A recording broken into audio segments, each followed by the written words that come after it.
So yun mga master, ikakabit na natin yung nabili nating pulley set, no? Brand niya ay ito, GT Power.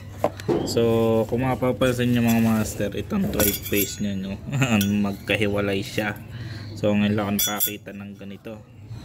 Then itong pulley at plate niya, yan, yung quality ng piece na to ay hindi siya ganun ka quality tingnan, no? Pero tingnan natin ang performance. So sa last video na to, sa last part ng video, gagawa natin ng initial review. Then sa susunod na video, abangan nyo yung susunod na video. Yan na gagawan din natin ng video na after 1 month siguro, 2 months, 3 months, ay abangan nyo sa ibang video natin. At babanggitin natin din yung review dito kung halimbawa madaling masira ba or okay ba ang performance, matagal masira, ay abangan nyo sa mga susunod na video. Let's go, baklasin na natin ang ating Honda Beat.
So yan yung drive face natin ngayon at pulley.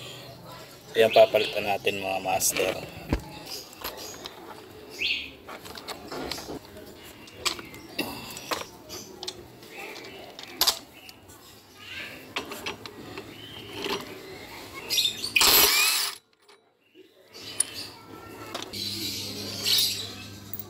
Mainit pa.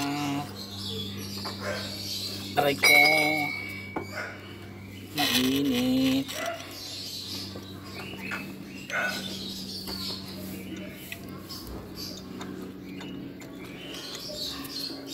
Mainit.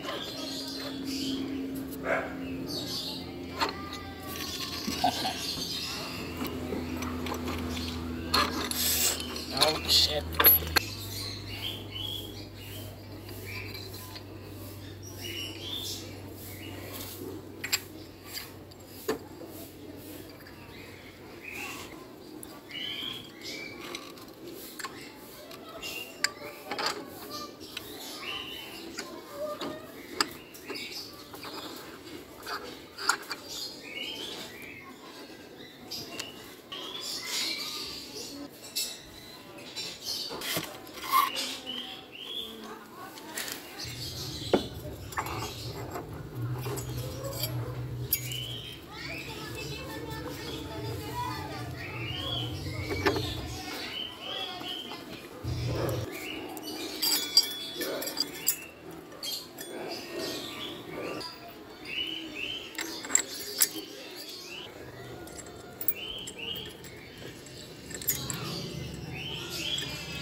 Ayan mga master, naikabit na natin at abangan nyo yung ating test ride.